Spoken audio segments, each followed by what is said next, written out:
साथियों नमस्कार। खबर छत्तीसगढ़ के आज के बुलेटिन में आप सभी का स्वागत है। देश के मौजूदा प्रधानमंत्री नरेंद्र मोदी ने उन 3 काले कृषि कानूनों को वापस लेने का फैसला किया है, जिस कानून की वजह से देश में आंदोलनरत किसान पिछले लगभग 1 साल से दिल्ली बॉर्डर पर धरने पर बैठे हुए हैं, जिस कानून की वजह से 700 से ज़्यादा जानें गई हैं, जिस कानून की वजह से तमाम घरों के चश्मो चिराग पूरी तरह से बुझ गए, जिस कानून की वजह से पूरा देश लगभग 1 साल तक, जब पूरी दुनिया कोरोना से जूझ रही थी, हिंदुस्तान कोरोना के साथ साथ आंदोलन की आग में भी झुलस रहा था। हमको उन वजहों को तलाशना होगा जिनकी वजह से प्रधानमंत्री नरेंद्र मोदी ने इस कानून को वापस लेने का फैसला किया।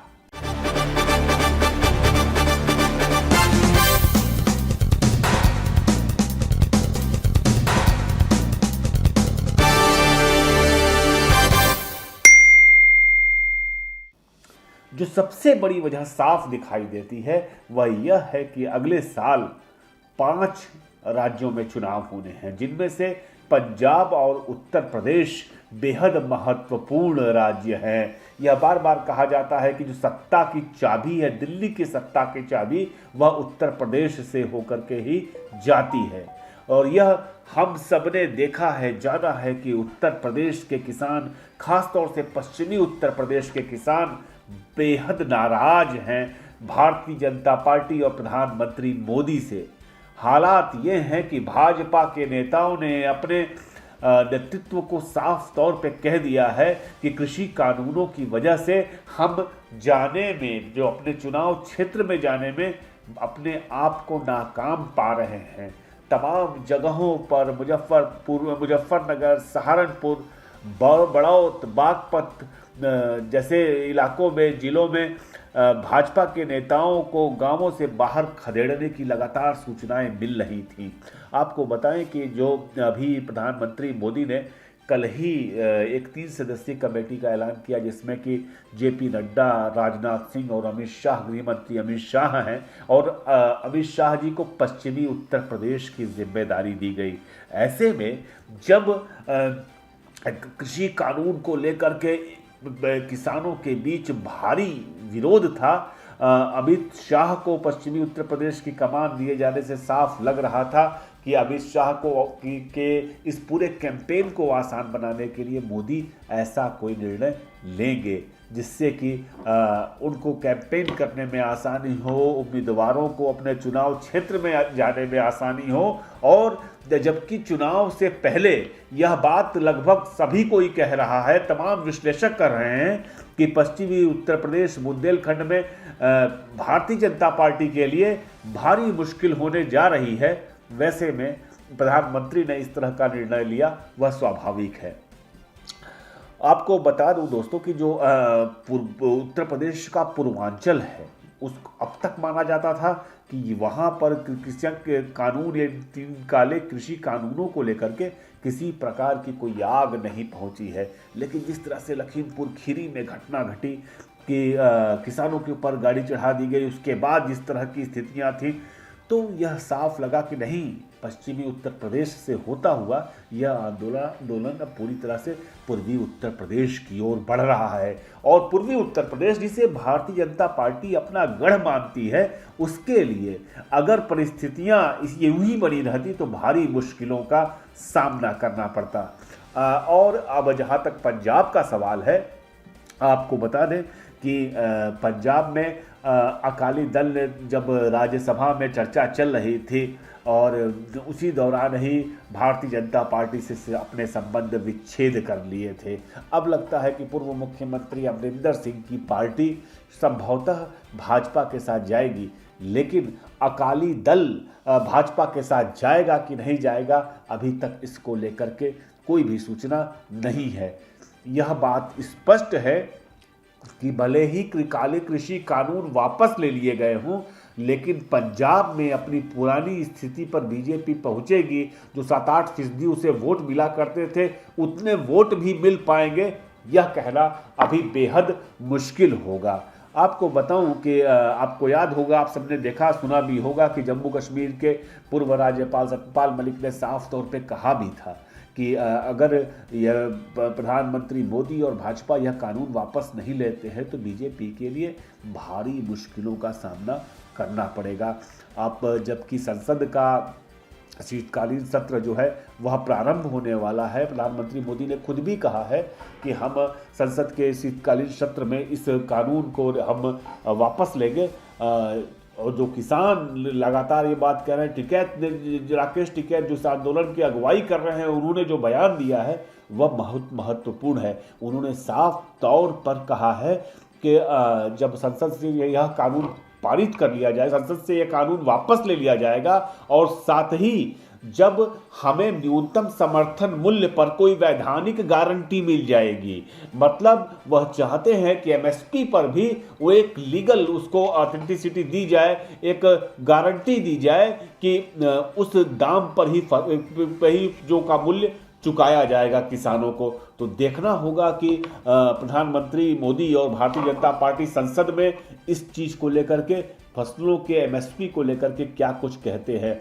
और एक जो सवाल उठता है कि क्या इन 3 काले कृषि कानूनों की वापसी के बाद क्या किसान जो हैं वो भाजपा के पक्ष में आ जाएंगे, मोदी के पक्ष में हो जाएंगे, तो यह बात कहना बहुत जल्दबाजी होगी। आपको बताऊं, किसानों के मुद्दे सिर्फ 3 काले कृषि कानून नहीं है। किसान नेता यह बात बार बार बोल चुके हैं, वह बार बार कहते हैं कि हमको एमएसपी की गारंटी चाहिए। गन्ने के जो दाम है वह एक बड़ी समस्या है पूरे देश में। यूरिया को, पोटाश को लेकर के त्राहिमाम मचा हुआ है, लोग बहुत परेशान हैं। जिस तरह से पेट्रोलियम पदार्थों, डीजल, पेट्रोल का दाम बढ़ा है, उससे किसान परेशान है। तो सिर्फ 3 काले कृषि कानूनों की वापसी से बात नहीं बनेगी। महंगाई, पेट्रोलियम प्रोडक्ट्स के दाम की कमी, सिंचाई की सुविधाएं, गन्ने के दाम, यह सब भी सवाल महत्वपूर्ण है जिससे भारतीय जनता पार्टी बचने की कोशिश कर रही है। अब यह देखना होगा कि अगले 15 दिन 20 दिनों के अंदर सरकार के इस फैसले के बाद राजनीति किस तरह से बदलती है, कौन किस खांचे में बैठता है। उत्तर प्रदेश और पंजाब में अब 15-20 दिन में स्थिति स्पष्ट हो जाएगी कि कौन सी पार्टी किसके साथ चुनाव लड़ने जा रही है। एक बात बिल्कुल साफ है, स्पष्ट है कि प्रधानमंत्री मोदी पहली बार ऐसा दिखाई दे रहा है कि वह जिस तरह से वो अपने भाषण में कह भी रहे थे, देश के नाम संदेश में भी, थके हुए लग रहे हैं, हारे हुए लग रहे हैं। भूमि अधिग्रहण कानून की वापसी और उसके बाद उपचुनावों के बाद, तत्काल उपचुनावों के बाद जिस तरह से पेट्रोलियम प्रोडक्ट्स के दाम में थोड़ी सी कमी की गई, उससे यह साफ लगता है बीजेपी भविष्यगत हार से डरी हुई है। आपको बताऊं, महाराष्ट्र और बंगाल में जिस तरह से हार मिली है, अगर उत्तर प्रदेश में भी कुछ ऐसा ही होता है तो सीधे सीधे 170 सीटों पर असर पड़ेगा। अगर पंजाब को भी मिला देते हैं तो यह सीटों की संख्या तकरीबन 185-90 तक पहुंच जाती है। यह बहुत ज़्यादा है। लोकसभा चुनाव में इन 3 राज्यों को हारने के बाद अगर लोकसभा चुनाव में बीजेपी जाती है तो भी बहुत मुश्किल का उसे सामना करना पड़ेगा। इसलिए इस काले कृषि कानून को वापस लेने का मोदी सरकार को फैसला करना पड़ा। जिस तरह से आज प्रधानमंत्री मोदी ने अपने भाषण में कहा कि हम छोटे किसानों के लिए, उनको फसलों का सही दाम देने के लिए यह कानून लेकर के आए थे। मतलब ये जब कानून वापस ले रहे थे उस वक्त भी उस कानून की तारीफ की जा रही थी और प्रधानमंत्री मोदी का यह भी कहना था कि हम किसानों को अपनी बात समझा नहीं पाए। दरअसल चीज़ें इतनी ट्रांसपेरेंट थी, जिस तरह से अफसरशाही की भूमिका को बढ़ाया गया। अब आपको बताऊं एक छोटी सी घटना, बगल में सतना है, छत्तीसगढ़ से बिल्कुल सटा हुआ है। वहाँ पर तमाम गांव में केवल बूढ़े बचे हैं, क्योंकि युवा जो हैं वो शहर की ओर चले गए, बड़े अलग अलग प्रदेशों में चले गए। तो वो बूढ़े लोग जो खेती किसानी करते हैं वो अपनी फसल बेचने लेकर कहाँ जाएंगे। अब वो सब बूढ़ों के गांव बन गए, जबकि ये जो काला कृषि कानून है उसमें ये कहा गया कि हम आपको आप किसान अपनी फसल किसी भी जिले में किसी भी राज्य में ले जा कर के बेच सकता है। तो दरअसल इस तरह से छोटी छोटी विसंगतियां, जिस तरह से मंडियों को लेकर के कहा गया, जिस तरह से इस पूरे कानून, तीनों कानूनों में शिकायत करने के अवसर बहुत कम थे, किसानों के लिए अफसरशाही बहुत हावी थी, तो निश्चित तौर पर उसका विरोध होना ज़रूरी था और वह हुआ। और हमें देखना होगा कि न केवल किसान संगठन बल्कि बतौर विपक्ष कांग्रेस पार्टी राहुल गांधी की भूमिका बेहद अच्छी रही। वह किसानों के साथ कंधे से कंधा मिलाकर खड़े रहे, तमाम स्वयं सेवी संगठन खड़े रहे और निसंदेह कहीं ना कहीं से जब उत्तर प्रदेश चुनाव में समाजवादी पार्टी, राष्ट्रीय लोकदल, कांग्रेस ने अपनी ताकत झोंकी है, तो यह बात बीजेपी को समझ में आई कि फिलहाल इस कानून के रहते हुए उत्तर प्रदेश की नैया का पार लगना बेहद मुश्किल होगा। और इधर छत्तीसगढ़ में, हाँ, जो छत्तीसगढ़ के मुख्यमंत्री हैं भूपेश बघेल, उन्होंने पहले ही इसे डकैतों का कानून कहा था और उन्होंने तो अपने विधानसभा में एक नया मंडी कानून ला करके पारित करा करके उसको 2 दिन का विधानसभा सत्र बुलाया, उसको पारित करा के राज्यपाल के पास मंजूरी के लिए भेज दिया गया। तो यहाँ तो पूरी तैयारी थी कि मोदी के कानून से कैसे लड़ा जाएगा और किस तरह से अपने किसानों को इससे बचाया जाएगा। आपको बताऊं, मैं आपसे कह रहा था कि मामले केवल इतने नहीं हैं जितने दिखाई दे रहे हैं। एक नई खबर यह है कि केंद्र सरकार ने साफ तौर पे कहा है कि छत्तीसगढ़ से हम उसना चावल नहीं लेंगे। जो छत्तीसगढ़ से धान खरीदा जाता है उसमें एक किस्म होती है उसना चावल, तो कह रहे हैं कि हम नहीं लेंगे। अगर नहीं लेंगे तो मतलब 40% धान बच जाएगा। अब वह 40% धान कौन खरीदेगा, यह एक बड़ा सवाल है। तो यह राज्यों को परेशान करना केंद्र सरकार को, भाजपा सरकार को छोड़ना होगा। अभी जो घोषणा की गई है, देखना है उसके बाद क्या कुछ फैसले लिए जाते हैं, क्या कुछ किया जाता है। जो कुछ भी है वह चुनावों को लेकर के है, यह साफ दिख रहा है।